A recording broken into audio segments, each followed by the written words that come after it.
നമസ്കാരം. 1202 ആണ്ട് ചിങ്ങമാസം 1 മുതൽ 1202 കർക്കിടക മാസം 31 അതായത് 2026 ഓഗസ്റ്റ് 17 മുതൽ 2027 ഓഗസ്റ്റ് 17 വരെയുള്ള ഒരു വർഷക്കാലം 12 മാസക്കാലത്തെ ഗുണദോഷ സമ്മിശ്ര ഫലങ്ങൾ എന്തൊക്കെയാണെന്ന് നമുക്ക് നോക്കാം.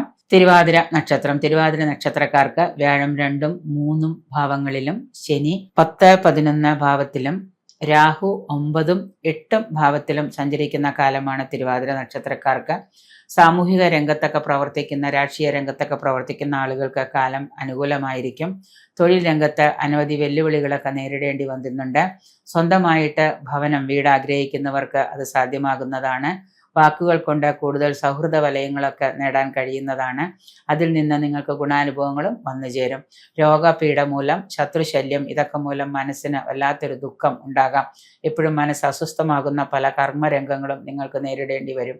അധിക ചെലവുകൾ വർദ്ധിക്കുന്നത് മൂലം, ആശുപത്രിവാസമായിട്ടും മറ്റു പല കാര്യങ്ങളായിട്ട് അധിക ചെലവുകൾ വർദ്ധിക്കുന്നത് മൂലം നിങ്ങൾക്ക് കൂടുതൽ ധനവ്യയം വന്നു ചേരുന്നുണ്ട്.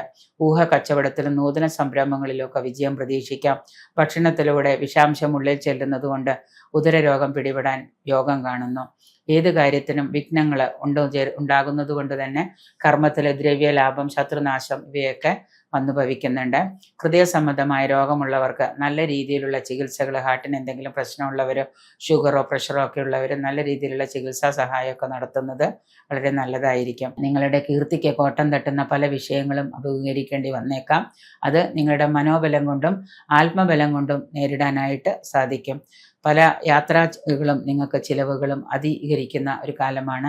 ധനനഷ്ടമൊക്കെ വന്നു ചേരാം. ബന്ധുമിത്രാദികളുമായി കലഹം, വാക്കുതർക്കം ഇവയ്ക്കൊക്കെ മുതിരുന്നത് നല്ലതല്ല. കച്ചവടത്തിലെ പുരോഗതി വർഷാവസാനത്തോടുകൂടി പ്രതീക്ഷിക്കാം. സർക്കാരിൽ നിന്ന് പുതിയ ലോണുകളോ മറ്റോ കാത്തിരിക്കുന്നവർക്ക് അത് ലഭ്യമാകുന്നതാണ്. ഊഹ കച്ചവടത്തിലും സംരംഭത്തിലും ഒക്കെ വിജയം പ്രതീക്ഷിക്കാം.